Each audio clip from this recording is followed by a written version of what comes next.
கஜன் அவர்களே, நிகழ்ச்சியில் தொடர்ந்து இன்றைய இசைத்தட்டு வெளியீட்டு நாயகனாக, இசை அமைப்பாளனாக, இந்த இசைத்தட்டில் பாடல்களை பாடிய ஒரு பாடகனாக இசை அமைப்பாளர் திரு ஜெகன் அவர்களை அன்போடு அழைக்கின்றேன்.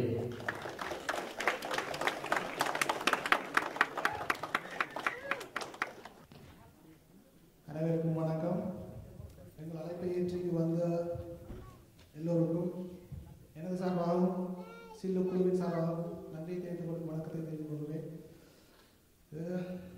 இப்படி க்ரௌடுங்களால் பேசி பழக்கம் இல்லை, கையில் நடுங்குது. ப்ளீஸ் ஏதாவது தப்பு தவறு சொல்லியிருந்தால் மன்னிக்கவும். என்னால் முடிஞ்ச வரைக்கும் சொல்கிறேன். இந்த படத்துக்கு இசையமைக்கிறதுக்கு வாய்ப்பு தந்த மிஸ்டர் கஜன் அவருக்கு இந்த நன்றி தெரிவித்து விடுறேன். அவர்கிட்ட ஒரு இந்த சான்ஸ் எனக்கு ஒரு கிடைச்சது நல்ல ஒரு சான்ஸ் என் திறமையை வெளிக்கொண்டுறதுக்கு. தேங்க்யூ கஜன். ஆக்சுவலி வந்து ஒரு யதார்த்தமாக தான் நடந்தது.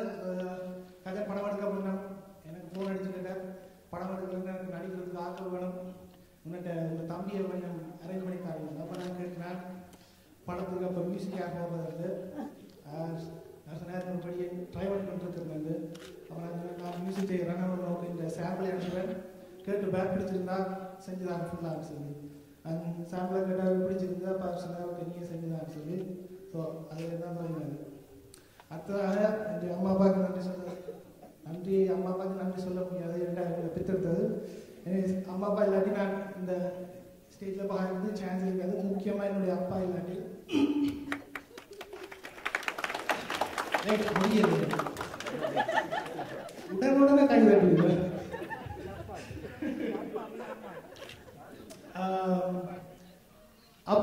அப்பா வந்து என்ன விஷயம் இருந்தாலும் ஊக்குவிப்பார். படிப்பு விஷயமோ, ஸ்போர்ட்ஸ் விஷயமோ, மியூசிக் விஷயமோ எல்லாம் இருந்தால் முன்னுக்கு ரெண்டு அதனால் முடிஞ்சவரை ஏதாவது செஞ்சு முன்னேற்றத்துக்கு ட்ரை பண்ணார். எனக்கு தெரியும், என் தம்பி தெரியும், அக்காவோ எல்லாவோ.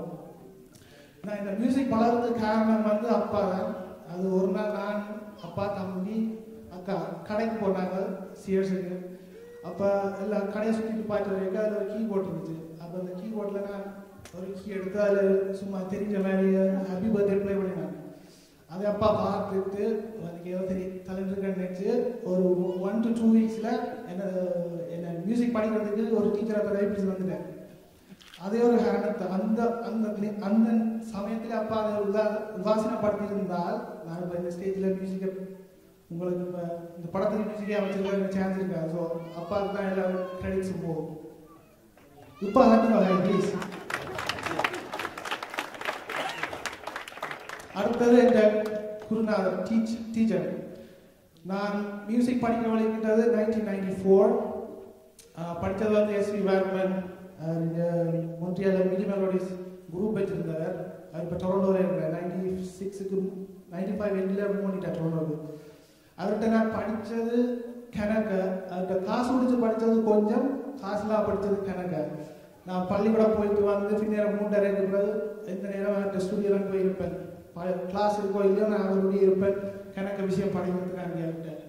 ஸோ 94 இன்று வரைக்கும் நான் அவர்கிட்ட படிச்சுட்டு தான் இருக்கிறேன். அவர்கிட்ட ஃபோன் அடித்து கதைக்கிறேன்னா ஒரு 1 hour கான்வர்சேஷனில் 45 minutes அந்த மியூசிக்கை பற்றி தான் கதைப்பேன். அதில் ஒரு 15 minutes தான் ஏதாவது வெளி கதையில் தான் இருக்கும். ஸோ அவர் எனக்கு இப்போவும் ஹெல்ப் பண்ணுறார். ஸோ அவர் இல்லாட்டி இது சாத்தியம் இல்லை. ஸோ அவருக்கு ஒரு நன்றி. எஸ்விஓன்னா ப்ளஸ் நாங்கள் டொரண்டோவுக்கு போனால் எங்கள் படத்துக்காண்டி நான் ஒரு நாள் ட்ரிப் படிக்கிறேன். டொரண்டோவுக்கு போய் ரெக்கார்டிங் பண்ணுறதுக்கு அவர்கிட்ட ஒரு பெரிய ஸ்டூடியோ இருக்குது. அந்த ஸ்டூடியோலாம் கண்ண முடிவான இடத்துல வந்துடுவார். நீ போய் ரெக்கார்ட் பண்ணிட்டு வா, எனக்கு அலுவலகத்துக்கு வெளியில் இருந்து அந்த பெரிய ஸ்டூடியோ நாங்கள் நீங்கள் நம்பிக்கை. அவர் வந்து என்ன ஒரு ஸ்டூடெண்ட் மாதிரி நினைக்கிற ஒரு குடும்ப சகோதர மாதிரி தான் நினைச்சார். ஸோ அவர் தேங்க்ஸ் விஜயண்ணா. பார்த்து வீடியோ போய் நீங்கள் பார்ப்பீங்க. அடுத்தது நான் செய்கிற மியூசிக் எல்லாம் வெளியில் யாரையும் கேட்க முன்னா முதலாக கேட்கறது வந்து என் வைஃப் தான். அவன் அப்ரூவ் பண்ணால் தான் அந்த மியூசிக் நான் கண்டினியூ பண்ணுவேன். இது உண்மை. நான் வேலையால் வந்து ஒரு 7 கிலோமீட்டரில் இருக்கிறேன்னா மியூசிக் கம்போஸ் பண்ணி ஒரு சாம்பிள் செஞ்சுட்டு வாய்ப்பு கூப்பிட்டு காப்பிடு எப்படி இருக்குன்னு கேட்டு சொல்லிட்டு அவள் பிடிச்சிருந்தா சொல்லுவாது நல்லா இருக்கு இதையே கண்டினியூ பண்ணுங்க சிலர் பிடிக்காட்டி சொல்லுவாங்க சரி நாங்கள் ஆரம்பிச்சுட்டு ஸோ அவைக்கு ஸ்பெண்ட் பண்ணுற டைம் எல்லாம் மேனேஜ் பண்ணி மியூசிக் செஞ்சினாங்க so thank you wife for being there and my little kid அவளுக்கும் இந்த மியூசிக் எல்லாம் தெரியும் போகிற பாட்டெல்லாம் கேட்பாள் அதில் இன்னொரு சின்ன விஷயம் என் தம்பி இருக்கிறார் அவர் ஒரு கிரேசி எங்கள் மியூசிக்கில் அண்ணா இந்த பாட்டு கொஞ்சம் தான் அவன் ஒரே சப்போர்ட் அவர் என்தியாஸ்டிக் எனர்ஜி சொல்லுவார் அண்ணா பாட்டை தான் நான் கொஞ்சம் ப்ரொமோட் பண்ண போகிறேன் இந்த காருக்கு ஓட்டு ஸ்கூட்டிக்கு ரோட் பண்ணி இருக்க போகிறேன்னு ஸோ அப்போ சின்ன ஒரு கான்வர்சேஷன் வந்துட்டு அண்ணா தம்பி கிட்ட அண்ணா என்ன வேலை இந்த சிடியில் இந்த ஃபோட்டோ வந்திருக்கோண்டு ஃபோட்டோ பண்ணணும் நான் சொன்னேன் ஃபோட்டோன்னு போடலைடா இது ஃபர்ஸ்ட் டைம் ஸோ லிரிக்கோன்னு சொல்ல அப்படின்னு நான் ஒன்று செய்வோம் என்ன சிடி வழிகளாக முன்னுக்கு நிற்போம் ஒரு ஸ்டிக்கர் உள்ள ஃபோட்டோவில் அடிச்சுட்டு சிடி விற்போம் ஃபோட்டோ இல்லாத சிடி $30 ஃபோட்டோவோட $10 நோ சீரியஸ்லி தம்பி அவன் வெரி சப்போர்ட்டிவ் தம்பி அந்த நேரத்தில் அக்கா அண்ணா எல்லாரும் குடும்பத்தில் எல்லாரும் very supportive so thanks everybody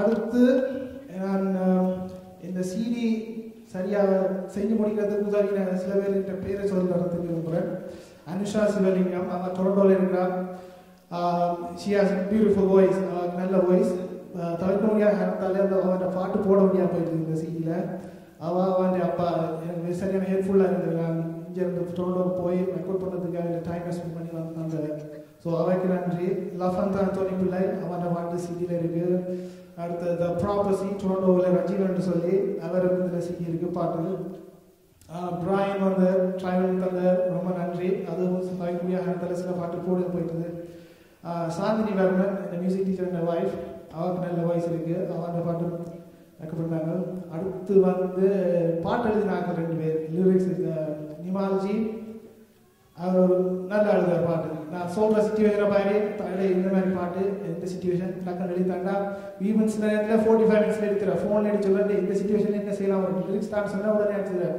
சரியான கரெக்டாக ஃபியூச்சரில் அவரோட வேலை செய்யலாம் ஸோ தேங்க்ஸ் நிமால் மற்றது செல்வகுமார் அண்ணன் அவர் எனக்கு ஒரு 3 வருஷத்துக்கு முன்னாமே அவர் எனக்கு பாட்டு துவங்கினார் பட் அந்த படத்துக்கு அவர் ஒரு பாட்டு அவர் நல்லா எழுதுவார் ஸோ அவருக்கு நன்றி பொன் சிவா வரதராயன் திடீரில் வந்திருக்காது தெரியாது அவர் எனக்கு கனகத்தில் உதவி செஞ்சார் இந்த சீடி செய்கிறதுக்கு மற்ற ஸ்டாலியன் இந்த பாட்டு படிச்சிருக்கார் மற்ற என் பெஸ்ட் ஃப்ரெண்ட் ஒருத்தர் இருக்கார் பிஷுடின்னு சொல்லி பங்காளி அவர் எனக்கு ஒரு இந்த பாட்டு செய்கிறதுக்கு ஒரு ஹெல்ப் பண்ணார் மெலோடி செய்கிறதுக்கு ஸோ அவருக்கு நன்றி but last but not least வளர்ந்து வரும் இளைஞர்கள் மியூசிக் இதில் நல்ல ஆர்வம் கொண்ட படியுங்கள் எந்நேரம் அண்ணா டக்குன்னு மியூசிக் போடுவோம் இந்த ஸ்டைலோட மற்ற ஸ்டைலோடு சொல்லி இப்போ ஆர்வத்தோடு இருப்பாங்க அவங்களுக்கு நல்ல எதிர்காலம் இருக்குது அவங்களுக்கு ப்ளஸ் நாங்கள் அவங்களோட வேலை செஞ்சுட்டு அவங்களோட ஆல்பம் மட்டும் வேறு ஃபியூச்சரில் ஷூராக next year probably mid of before summer those guys no other than our own SC boys so there lastly ஏண்டப்பா அடம் பிடிக்குது எனக்கு முடிஞ்சு லாஸ்ட்லி என்னன்னா இந்த இதுங்கிற வந்து ஒரு முதல் தயாரிப்பு ஸோ புறாதவரை இருக்கும் ஃபார் ஷுவர் ஏன்னா இது முதல் தயாரிப்பு ஸோ அதெல்லாம் தவிர்த்து உங்களோட ஃபீட்பேக்கள் எல்லாம் தந்தீங்கன்னா தான் அடுத்த முறை நாங்கள் வடிவாக செய்கிறதுக்கு சான்ஸாக இருக்கும் ஸோ சரியோ பிள்ளையோ நான் எதுவும் கேட்கறதுக்கு தயார் எனக்கு கிரிட்டிஸ் செய்து கேட்டு பழகிட்டது என்னன்னா முதல் நான் மியூசிக் செஞ்சு வழியில் சாம்பிளாக இருக்கேன் கொடுத்தா சொன்னாங்கன்னா ஆச்சு ஓகே சில பேர் சொன்னாங்க என்ன கேமுக்கு போட்ட மாதிரி do so criticise is very important criticise இருந்தால் தான் நாங்கள் இம்ப்ரூவ் பண்ணலாம் அதே நேரத்தில் இந்த படம் எடுக்கிறதுக்கு ரொம்ப கஷ்டப்பட்டுருக்காங்க மிஸ்டர் கஜன் அது சரியான ஹார்ட் ஒர்க்கர் வீட்டில் பிறந்த பிள்ளை புதுசாக கல்யாணம் வாய்ப்பு அவையோட டைம் எல்லாம் ஸ்பெண்ட் பண்ண முடியாமல் சில நேரத்தில் இரவு பகலாக இந்த படத்துக்காக கணக்கு நேரம் செலவழிச்சிருக்கிறார் ஸோ அது இது எல்லாத்துக்கும் நீங்களாம் உதவி செய்யணும் படத்தை ரசித்து உங்களால் முடிஞ்ச உதவியை எங்களுக்கு செய்ய வேணும் ஸோ நன்றி வணக்கம்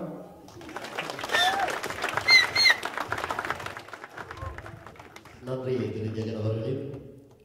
இந்த நிகழ்ச்சியிலே இயக்குனர் கஜன் அவர்கள் பேசும்போது சொல்லியிருந்தார் என்னென்று சொன்னால், சில வழிகளில் பிழைகள் இருக்கும், குறைகள் இருக்கும், தயவு செய்து மன்னித்துக் கொள்ளுங்கள் என்று அவர் தன்னுடைய பேச்சிலே சிலருக்கு நன்றி கூற வேண்டும் என்றிருந்தால் நான் மறந்துவிட்டார். எனவே அவர் விசேஷமாக அவர் சிலரை தந்திருக்கின்றார். இந்த திரைப்படம் எடுப்பதற்கு பல வழிகளிலும் உதவிகள் வழங்கிய திரு இன்பாகரன், மாருதி வீடியோ உரிமையாளர் திரு இன்பாகரன் அவர்களுக்கும், பெரியா பாட்டி டைம் உரிமையாளர் திரு ரஞ்சன் அவர்களுக்கும், ஆசிரியர் தியாகராஜா அவர்களுக்கும், அத்தோடு தமிழ் கத்தோலிக்க தேவாலய பங்கு தந்தை அவர்களுக்கும் விசேஷமாக தனது நன்றிகளை தெரிய சொல்லியிருக்கிறார். அனைவருக்கும் நன்றிகள். நிகழ்ச்சியில் தொடர்ந்து அடுத்து இந்த இசைத்தட்டிலே இடம்பெற்ற பாடல்களை பாடல் ஆய்வு செய்யும் திரு காசிப்பிள்ளை ஜெகசோதிலிங்கம் அவர்களை அன்போடு அழைக்கின்றேன். அவர் இப்பொழுது இந்த பாடலுக்குரிய ஆய்வினை உங்களுக்கு வழங்குவார்.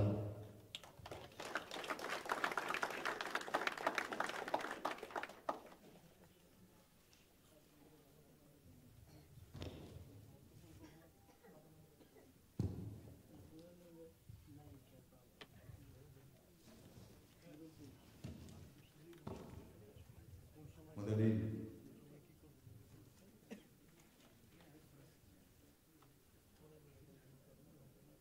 எல்லா இன மக்களையும் இணைப்பது கலை, இரண்டாவது விளையாட்டு.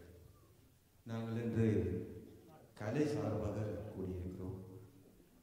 இங்கே எங்களுடைய பார்வை கலையாக மட்டுமே இருப்பதனால் சந்தோஷமாக பேசக்கூடிய வாய்ப்பு இருக்கிறது. என்றுமே எனது ஒளிவாங்கி பிடிக்கின்ற நிலைகள் நடுங்கியதில்லை, இன்று நடந்துகிறது. ஏனென்றால் இந்த விழாவுக்குரிய பாரிய பொறுப்பை என்னிடம் சுமத்தி இருக்கிறார்கள். விமர்சனம் என்பது உண்மையாக இருக்க வேண்டும், அதுதான் விமர்சனம். இந்த பொறுப்பை என்னிடம் தந்த பொழுது ஒரு சந்தோஷத்தையும் தந்திருக்கிறார்கள் என்று முதலில் குறிப்பிட ஆசைப்படுகிறேன். இந்த திரைப்படத்து பாடல்களை ஒரு பாடலை குறைந்தது 8 முறைக்கு மேல் நான் கேட்கின்ற ஒரு சந்தர்ப்பம் கிடைத்தது. ஆகவே 5 பாடல்களை 40 தடவை நான் கேட்டிருக்கிறேன். இந்த விமர்சனத்தில் தவறு வந்துவிடக்கூடாது. ஏனென்றால் இளைய சமுதாயம் வளர வேண்டியவர்கள், இன்னும் நிறைய சாதிக்க வேண்டியவர்கள். இந்த இசை வெளியீட்டு விழாவுக்கு, இசைத்தட்டு வெளியீட்டு விழாவுக்கு வந்திருக்கின்ற மக்களை பார்க்கும் பொழுது இந்த திரைப்படம் இதை விட பெரும் வெற்றி அடைய வேண்டும். நாம் சளைத்தவர்கள் அல்ல. எமது மக்களாலும் எமது தலைமுறையினாலும் தரமான திரைப்படங்களை கொடுக்க முடியும் என்பதை அவர்கள் நிரூபித்திருக்கிறார்கள். அதை திரைப்படம் பார்க்கும் பொழுது நீங்கள் புரிந்திருப்பீர்கள். அதேவேளை அவர்கள் குறிப்பிட்டது போல எனக்கும் தாடி இருக்கின்ற காரணத்தினால் நடிப்பதற்கு ஒரு சந்தர்ப்பம் கிடைத்தது. ஏனென்றால் பாதிரியாருக்கு நடிக்கிறவருக்கு தாடி வந்து தாடிக்காரனுக்கு தேடி அலைந்திருக்கிறாங்க. சரி, என்னிடம் தாடி இருந்தபடியால் தம்பி ரவி அவர்கள் இந்த பாத்திரத்தை நடிக்கவில்லை என்றார். 2 நிமிடமாக இருந்தாலும் ஒரு நடித்த சந்தோஷம், முதலாக ஒரு திரைப்படத்தில் நடித்து விட்டேன் என்ற சந்தோஷம். அந்த வாய்ப்பை தந்த இயக்குனர் ஜெகனுக்கு நன்றி கூறி எனது விமர்சனத்தை கேட்டிருப்பீர்கள். பாடலை கேட்கப் போகிறீர்கள். பாடலை நிச்சயமாக ஏதோ போட்டுவிட்டு சமைத்துக் கொண்டு நிற்கின்றோம் என்று இல்லாமல் அந்த பாடல்களை முழுமையாக அமர்ந்திருந்து கேட்டு பார்த்தீர்கள் என்றால் அந்த பாடலில் பொதிந்திருக்கின்ற பொருள் நயம் உங்களுக்கு புரியும். அப்படி புரியும் பொழுது தெரியும் நமக்குள்ளும் தமிழ் வளம் நிறைந்த இளைஞர்கள் இருக்கிறார்கள் என்பதனை கூறி வாய்ப்புக்கு நன்றி கூறி விடைபெறுகிறேன். நன்றி, வணக்கம். நன்றி திரு காசிப்பிள்ளை ஜெகசோதிலிங்கம் அவர்களே. அவருடைய ஆய்வை கேட்கும் போது நாங்களே இப்பொழுதே இசைத்தட்டை பெற்றுவிட வேண்டும், அந்த பாடலை கேட்டுவிட வேண்டும் என்ற ஒரு ஆவாகம் போல் இருக்கின்றது. அந்த அளவுக்கு அவர் அருமையான ஆய்வினை செய்து வழங்கினார். அவருக்கு மீண்டும் ஒரு முறை பாராட்டுகள். இப்பொழுது அந்த உறவுகளை நாம் எவ்வளவு நேரமும் பார்த்து கொண்டிருக்கிறோம். இசைத்தட்டு எப்பொழுது வெளிவரும் என்று. அதற்கு முன்பாக இந்த இசைத்தட்டிலே பாடிய பாடகர்கள் ஓரிரு பாடல்களை நேரடியாகவே இந்த மேடையில் பாடி மகிழ்விக்க இருக்கின்றார்கள். அதை நாம் கண்டு மகிழ்வோம். SC பாய்ஸ் குழுவினர் இந்த பாடலை இப்பொழுது உங்களுக்கு வழங்குகின்றார்கள்.